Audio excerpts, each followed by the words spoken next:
además de que traen frutos buenos, nosotros sabemos que con el poder de Dios podemos conquistar a esos hombres, aunque son fuertes.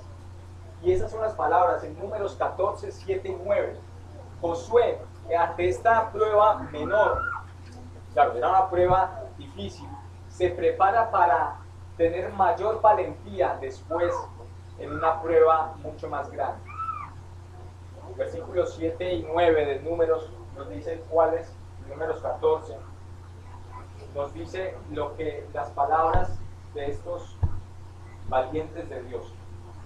Dice, y hablaron a toda la congregación de los hijos de Israel diciendo, la tierra por donde pasamos para reconocerla es tierra en gran manera buena. Si Jehová se agradare de nosotros, Él nos meterá en esta tierra y nos la entregará, en tierra que fluye leche y miel. Por tanto, no seáis rebeldes contra Jehová, ni temáis al pueblo de esta tierra, porque nuestro pan son, su amparo se ha apartado de ellos, y con nosotros está Jehová, no los temáis. Entonces, unas palabras de... Usted dice, bueno, ¿qué fe tiene decir esas palabras? Porque era valiente decir eso. Bueno, si usted lee el versículo siguiente y la historia, como se desarrolla después, cuando el pueblo escucha las palabras de Josué y de Caleb, hablan de apedrear a estos hombres. Es decir, estaban exponiendo su vida por dar el testimonio de un testimonio de fe a Dios. Arriesgaron su vida. Estaban pensando matarlos por lo que estaban creyendo y porque no tuvieron temor de decir qué era lo que pensaban y cuál era el propósito de Dios. Y saben que Josué, al pasar esa prueba de fidelidad y de valentía para Dios, se preparó para una prueba mucho mayor. Ustedes saben que todos los del pueblo de Israel murieron en el desierto porque se rebelaron en ese momento. Únicamente Josué y Caleb, quienes dieron un informe positivo, un informe de fe en las promesas de Dios, fueron los que entraron a la tierra prometida. Nos encontramos con Josué más adelante en Jericó. Josué capítulo 6. Busquemos en nuestras Biblias Josué capítulo 6. Entonces allí vemos la historia de cómo Josué, ya que ya había sido puesto como líder del pueblo de Israel.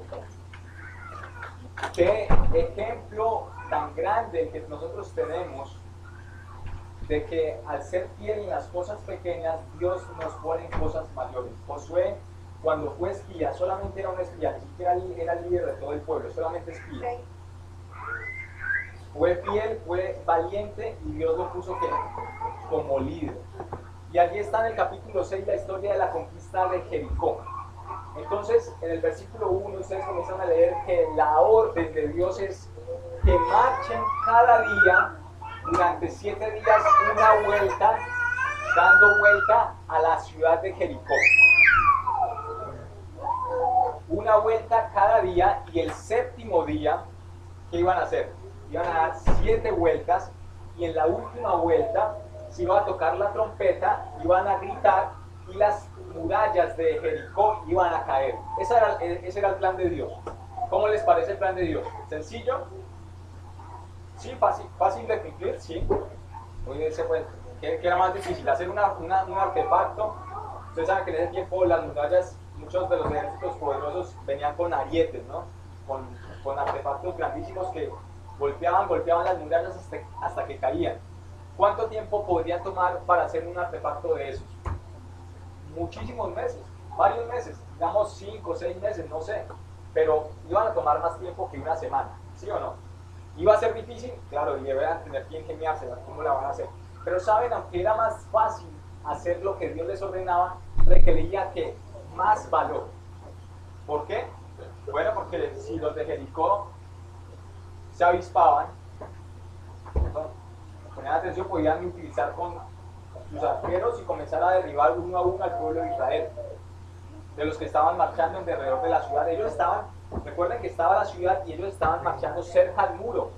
Es decir, si el ejército de Jericó hubiera querido hacerlo, lo hubieran hecho, pero quizás ellos, como que les pareció tan ilógico, tan ridículo lo que están haciendo esos israelitas, que ni siquiera se imaginaron que pudieran hacer eso. Y Dios, pues por supuesto, les tenía la protección, pero ellos avanzaban con temor.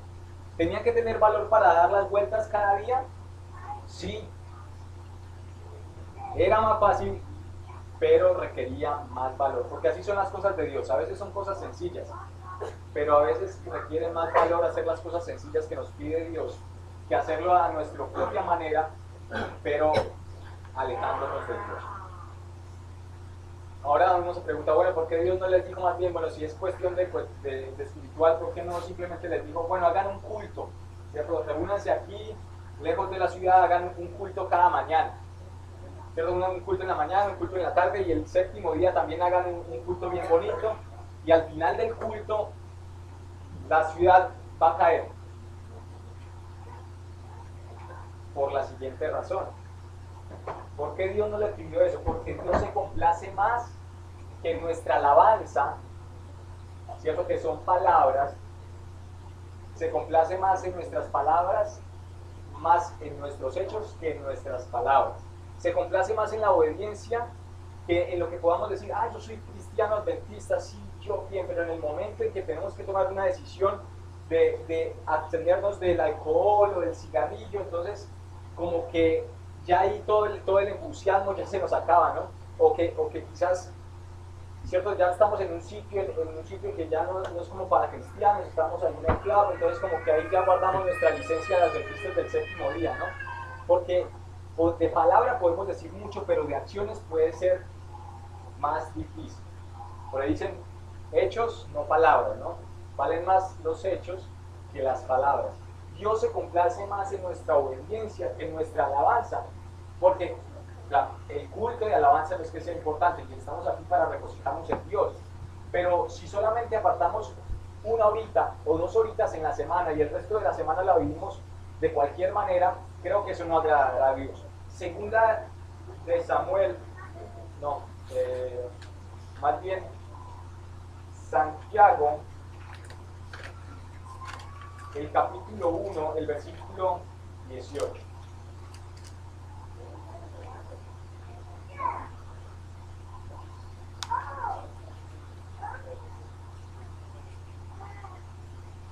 Dice la palabra del Señor, Él de su voluntad nos ha engendrado por la palabra de verdad para que seamos primicias de sus criaturas. Leamos desde el versículo 17, que era el que ya les aclaré específicamente. Toda buena dádiva y todo don perfecto desciende de lo alto del Padre de las luces, en el cual no hay mudanza ni sombra de variación. ¿Saben qué? ¿Cuántos queremos ser valientes? Levantemos la mano. ¿Queremos ser valientes? Amén. Recuerden o recordemos que todo don perfecto desciende de quién. Es decir, tenemos que reconocer que la valentía no es porque nosotros seamos muy osados ni por nuestras propias cualidades, sino porque hemos buscado a Dios. Y es un don perfecto que viene de Dios. La valentía, el estar decididos para obedecer a Dios, lo pone el mismo Dios en nosotros. Y es un don de Dios. Segunda de Timoteo 1:7 dice, porque Dios no nos ha dado un espíritu de cobardía, sino de ¿qué? De poder, de amor y de dominio propio. Amén. Es un don de Dios porque Dios no nos ha dado ese espíritu de cobardía, sino un espíritu de valor, de valentía, de riesgo.